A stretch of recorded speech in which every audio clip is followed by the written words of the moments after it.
I was born in St. Louis, Missouri, and I grew up in Clayton, Missouri, which is a suburb of St. Louis. Um, part of Washington University is in Clayton for people who might know the university, but not the suburb. I think my first awareness of art, when I think back on it, must have been music and music I heard.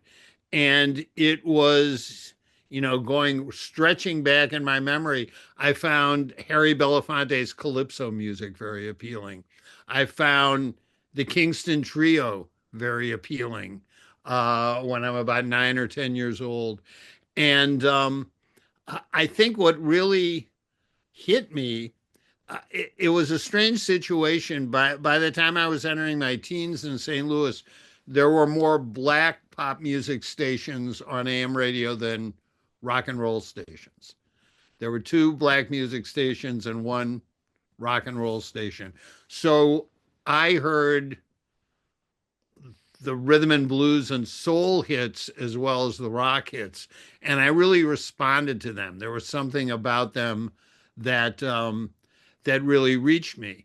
Um, but I was exposed to other art as well. I mean, back then, when you were in school, you would go to the theater and see maybe a scene from a Shakespeare play. You would be taken to the symphony to hear a performance for kids. You were taken to art museums. This was all part of your education. You studied vocal music. You had the opportunity to study instrumental music. So music had really touched me. But but I also like movies.